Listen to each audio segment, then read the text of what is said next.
کیا رات کے وقت کام کرنا گناہ ہے؟ نہیں، کوئی ایسا نہیں. کس نے کہا؟ کیا اللہ کی ناشکری؟ نہیں.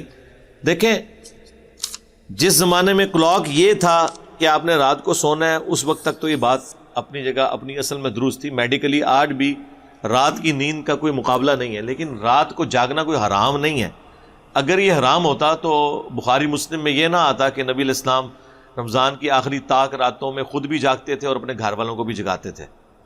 تو اگر رات کو جاگنا حرام ہی ہوتا، ہاں، نبی علیہ السلام نے رات کو ایسا جاگنا کہ آپ کی فجر کی نماز رک جائے، وہ سٹیک پہ لگ جائے کہ یہ ہو کہ جس طرح یہ سارے یوٹیوبرز اور سوشل میڈیا پہ جو بیٹھے ہوئے لوگ ہیں ایسے مردود قسم کے ہیں، جیسے ہی فجر کی اذانیں شروع ہوتی ہیں اس وقت ان کو نیند آ جاتی ہے، پوری رات جاگ رہے ہوتے ہیں. تو اس طرح کے جو مردود لوگ ہیں ان کے لیے تو ظاہر رات کو جاگنا حرام ہے. لیکن ایسے لوگ بھی ہیں جو پوری رات اس ڈر سے جاگتے ہیں کہ کہیں فجر کی نماز نہ ہماری قضا ہو جائے، فجر پڑھ کے ہی سوتے ہیں. وہ کہتے ہیں ہمیں ڈر ہے کہ فجر کے وقت ہماری آنکھ نہیں کھلتی، یا ان کے ڈیوٹی آورز رات کے ہیں.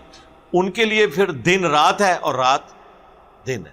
وہ ظاہر دن کو اب سیکیورٹی گارڈز ہیں، وہ رات کو پہرا دیتے ہیں، دن کو آرام کرتے ہیں. اور یہ ایک پہرے جو ہیں یہ آج کے زمانے میں تو نہیں ہے، نبی علیہ السلام کے مبارک زمانے میں بھی جب تک وہ آیات نازل نہیں ہوئی تھی واللہ یعصمک من الناس، اے نبی اللہ تعالیٰ لوگوں سے آپ کی حفاظت کرے گا، تو نبی علیہ السلام نے بھی باڈی گارڈ رکھے ہوئے تھے اپنے، جو آپ کے خیمے کے باہر، آپ کے گھر کے باہر پہرا دیتے تھے. پوری رات وہ جاگتے ہی تھے نا، اگر جاگنا حرام ہوتا. اسی طرح جنگوں کے دنوں کے اندر صحابہ کرام باقاعدہ پہرے پہ ہوتے تھے. جو ابو داؤد میں حدیث ہے کہ رات کے وقت جب کافروں نے حملہ کیا تو ایک صحابی نماز پڑھ رہے تھے، ان پہ تیر چلتے رہے، ان کا خون بہتا رہا، لیکن انہوں نے کہا کہ میں یہ گوارا نہیں کیا، میں نے جو سورت شروع کی ہے میں اسے ادھورا چھوڑ دوں. ٹھیک ہے، تو وہ بھی ایک ثبوت ہے اس طرح کی چیزیں. تو رات کو جاگنا حرام ناجائز اس شخص کے لیے ہے جو فجر کی نماز جس کی سٹیک پہ لگ جائے،